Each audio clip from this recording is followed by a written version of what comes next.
Let's look at this concept of line of pull. And line of pull is an important concept because you will be able to guesstimate or understand a muscle's function just knowing where it is in relation to the joint. Because remember, muscles are kind of like strings that attach to two points on the body. And when they shorten, they move those bones. And so it's very easy just to look at the muscle where it's oriented and determine its function at that joint. So you want to think of the type of joint and the relation of the muscle's line of pull to the joint's axis, whether it be anterior, posterior, medial, lateral. So let's look at, this is a sagittal view, a side view of, here is your, um, this is technically the femur and the tibia. So we have a mistake in here that I just caught. You have your patella, and your quadricep muscle group is anterior to the knee, and your hamstring muscle group is posterior to the knee joint.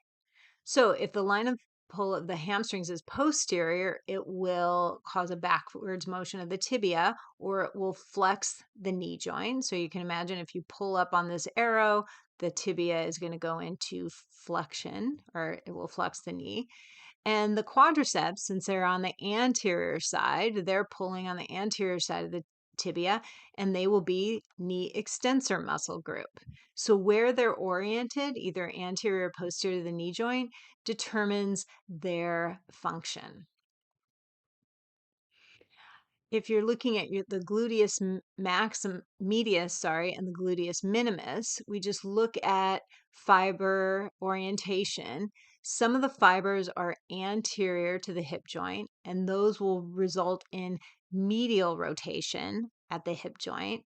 And some of the fibers are posterior to the hip joint, and they will posteriorly rotate the hip joint. If you look in the frontal plane, the gluteus medius is on the lateral side of the hip joint. So when you pull on that muscle, it will result in abduction of the joint. So where the muscle lies determines its function.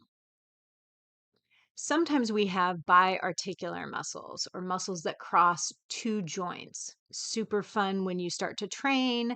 It gets very interesting. But you have to be aware that these muscles, if they cross two joints, they have functions at two joints. So the rectus femoris is part of our quadricep muscle group, but it also attaches up on the pelvis. So it's anterior to the hip, so it will flex the hip. It's anterior to the knee, so it will extend the knee joint. The gastrocnemius, which goes from our calcaneus up to our femur, it's posterior to the knee, so it will flex the knee joint, and it's posterior to the ankle, so it will plantar flex the ankle joint. So you should be able to look at any muscle, consider its origin, insertion, and line of pull, and determine its action. And again, we'll be practicing this throughout the term.